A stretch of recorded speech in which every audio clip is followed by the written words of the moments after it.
The fight over federal vaccine mandates, a bombshell investigation into that last U.S. drone strike in Afghanistan, contradicts everything the Pentagon told us about who was killed. And Emma Raducanu makes tennis history, while Djokovic falls in the final. Monday Need to Know. Let's go.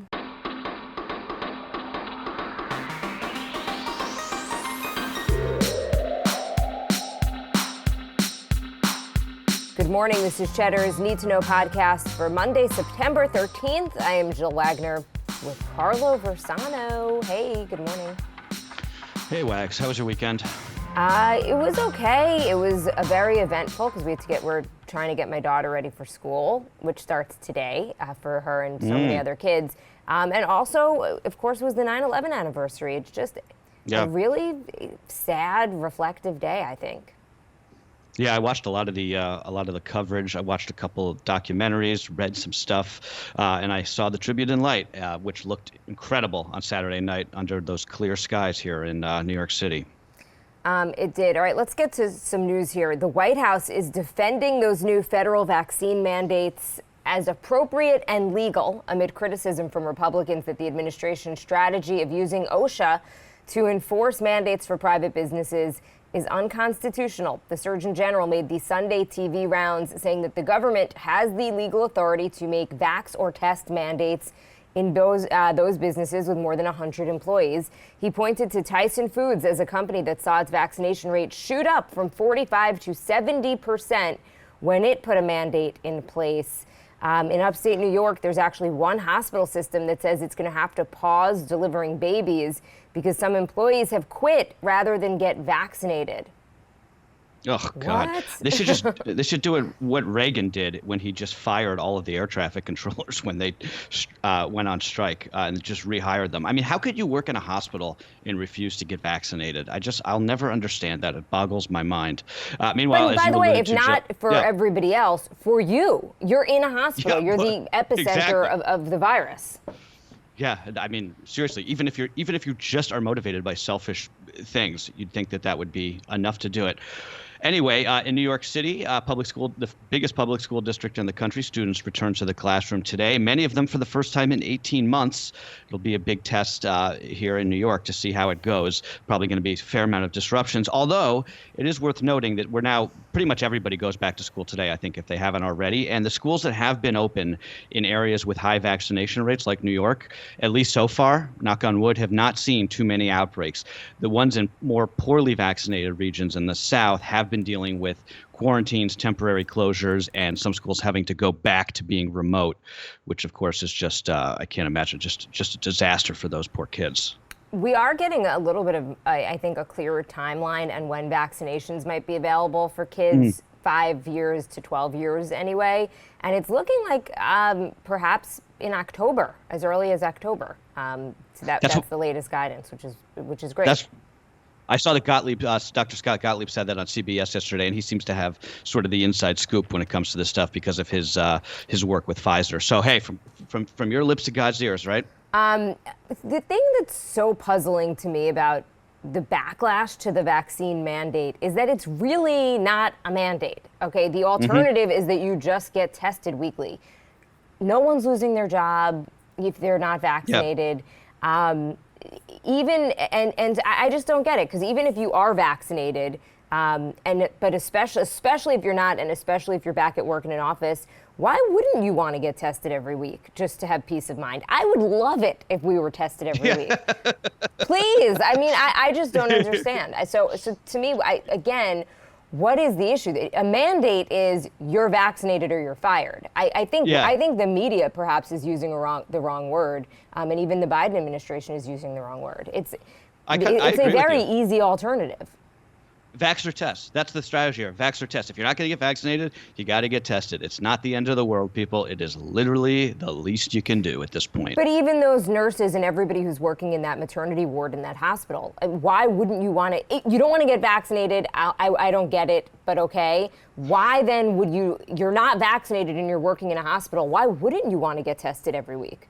I I think, I'm not sure. I have to double check on this, and I will today. But I think the rule in New York is healthcare workers actually have the mandate. It's not That's a Vax-or-Test. real mandate. Okay. Yeah, exactly. Anyway, just something that's been bothering me as I hear this story. I just don't think we're covering it accurately, and it's just like a misnomer. And I think you see that with other debates as well. But all right, Congress starts its September sprint today. The Senate is back from its summer recess. Hope everyone had a great time. Kicking off a fall legislative marathon that's going to be crucial for the fate of the president's economic agenda. Deadlines looming for Congress to pass Biden's infrastructure bill, then that separate $3.5 trillion budget package, and an extension of the debt ceiling before the government runs out of money at the end of the month. Ugh. If there's one story I hate covering more than anything else, it has to be the debt ceiling. I don't get it. I don't understand why we always have to talk about it, why it's a thing. Remember that like 10 years ago in the Obama administration when this was an issue, like every few months they had to keep raising the debt ceiling and the government would shut down. There was a shutdown during the Trump years. Anyway, let's just pray that doesn't happen. I don't have it in me to cover that later this month.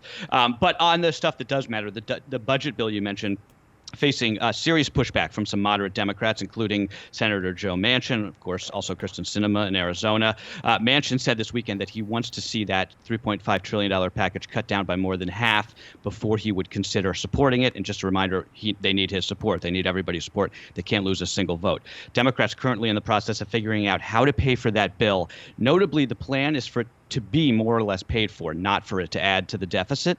They're going to do that. At least the plan is for them to do that by raising taxes on the very wealthy as well as corporations. The plan on the table now is to raise the capital gains rate from 20 to 25% and then raise the individual rate for those earning more than $400,000 a year from 37 to 39.6%. There's also supposed to be a surtax on really rich people, those taking home more than $5 million a year. All told, those tax hikes would raise nearly $3 trillion.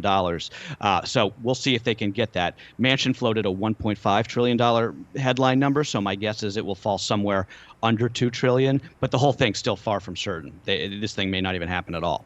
Moving overseas, it's an important story that broke Friday that a lot of people may have missed. The U.S. drone strike in Afghanistan on August 29th that took out a purported ISIS bomber. It actually killed an innocent Afghan man and 9 members of that family, including 7 children. This is according to a bombshell investigation by the New York Times. The Pentagon had said that the strike successfully stopped an imminent second attack on the Kabul airport, coming after the one that killed 13 American service members. The drone strike was based on intelligence showing a man placing carefully wrapped packages into the back of his car. But according to the Times analysis, that man was actually a civilian who worked for a U.S. aid group, and the packages that he was treating so gingerly just contained water for his family. Ugh. To be clear, it wasn't a faulty drone strike. It was a drone strike based on faulty intelligence. Not that it really matters much, I guess. Maybe that's splitting hairs, but they meant to get this guy. It's not like the drone fired at the wrong car. This was the guy they tried to get. He was just clearly the wrong target. Absolutely horrific. And if you read one thing from this weekend, I would read this piece from the Times. And thank God for the Times. One of the very few news organizations with the muscle and the resources to do this kind of reporting. And another reason why you can't trust what comes out of the Pentagon when it comes to matters of war. A lesson, frankly, we probably should have learned many years ago when it comes to Afghanistan. Part of the problem, though, with our current situation is that we left so hastily, according to a lot of experts, that we simply don't have the intelligence or the sources on the ground anymore. I mean, think about it. Most of the Afghans who are working with Americans have fled the country. So our intelligence, even this idea of fighting a drone war and getting boots, taking boots off the ground, I don't know if it works. We don't really have I don't know if the intelligence is there. Yeah, no, it's a very good question. One of the big ones about going forward, because obviously all of that intelligence comes from people on the ground, right? It just doesn't come from just surveillance. Meanwhile, the FBI has declassified the first batch of documents related to the Saudi involvement in 9/11 after President Biden directed the agency to do so. The newly revealed documents show that as recently as 2016, the FBI was investigating a Saudi national who had allegedly provided logistical support for 2 of the 9/11 hijackers. However, the documents do not provide conclusive evidence that the Saudi government was linked to the plot. The declassification came on Saturday's 20th anniversary after hundreds of victims' families told Biden not to come to the memorial service in New York City unless he was prepared to declassify more evidence about this possible Saudi link to the attacks. 9/11 conspiracy theories are ridiculous and frankly offensive, right? The whole, the stuff about how it was like a controlled demolition or Bush knew, that stuff's gross. But to the extent that that it was the quote unquote Zionists, by the way, which is equally offensive and being spread by some legit members of the Democratic Party. But move on. Yeah, no. Offensive. It's all like that's equally offensive. Yeah. I completely agree. But to the extent that there is one of these so-called conspiracy theories that I find at least plausible, it would be that high-level Saudi officials were involved in the planning of these attacks. The 9/11 Commission report back in 2004 never found that link. At least it didn't find that link at the highest levels. But it is still an enduring mystery. Who exactly helped these 19 men carry out those 4 hijackings, which almost certainly required some advanced levels of support. Don't ever forget that 15 of the 19 hijackers on 9/11 were Saudis. So, of course, we ended up bombing Afghanistan and then Iraq. But just imagine if 15 of the 19 9/11 hijackers were like Swedish or something, right? We probably would have nuked Stockholm on September 12th. It's one of those things I just never really understand why we just sort of let that slide. Oil? Are you really don't understand? Yes, no, I guess I do get it. You're right. Fair enough. Kudos, though, to the victims' families who've kept this alive and have demanded this information all of these years later. I was listening to an interview with the son of somebody who was killed in the towers, and he actually said, credit where credit is due. It does look like Joe Biden is trying to be as transparent as any president since the attack. Based Joe Biden. I think I called him on Friday the best president of my lifetime. I'm still getting pushback from that. I've been reading the emails. I heard you say it. I listened to the podcast, and then I've been watching the emails come in. I think it's a bold move for many reasons, but I think the biggest reason is that we're less than a year into his presidency, and it's just hard to judge any president while you are in their presidency. Even 5 years, 10 years later, I think it's hard to judge. Jill, you sound exactly like my dad. He called me on Saturday morning. He was like, "I have issue with what you said about Joe Biden. I think it's way too early to call it." So if I wasn't busy with other stuff and I thought you'd pick up my call, I would have given you a ring as well. I always pick up your calls, by the way, when my phone is around. I don't ever ghost you, Jill.